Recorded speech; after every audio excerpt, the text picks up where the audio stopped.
छत्रपती शिवाजी महाराज की जय. काय ते शौर्य, काय तो आदेश. तुमच्या नृत्यातील ताकद अदा पाहून खरोखर कौतुक वाटतंय. स्त्री शक्ती आणि शिवबा तांडवचा अनोखा संगम होता. धन्यवाद, खूपच छान परफॉर्म. एकदा जोरदार टाळ्या या मावळ्यांसाठी. आता आपण पुढच्या परफॉर्मन्स कडे वळूया. आत्या, मावशी, आजी, आज काहीतरी खूप मोठे होणार वाटतं. अगदी बरोबर, कारण आज या मंचावर असा ग्रुप येतोय त्यांना डान्स म्हणजे फक्त हालचाल नाही तर एक वेडेपणा वाटतो. ज्यांच्या ग्रुपचे नाव आहे क्रॅक हेड ग्रुप, पण त्यांचा परफॉर्मन्स काळजात बसतो.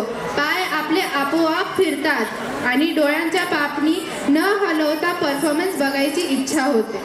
हा ग्रुप सादर करत आहे एक सुंदर प्रवास जो प्रेमाच्या नाजूक लहरींवरून सुरू होईल.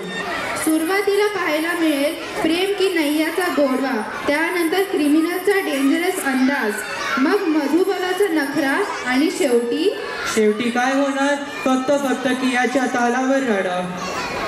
लेडीज अँड जेंटलमॅन, श्वास रोखून धरा आणि टाळ्याच्या कडकडाटने स्वागत करा क्रॅकहेड ग्रुपचे.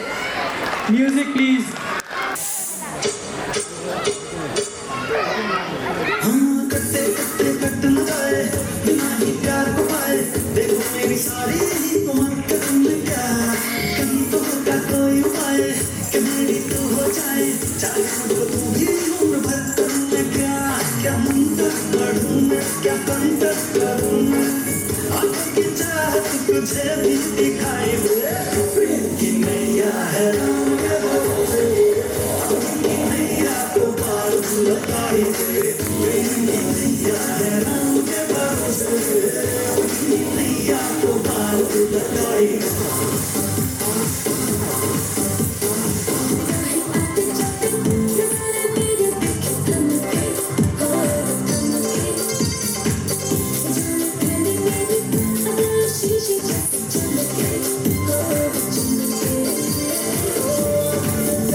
Gonna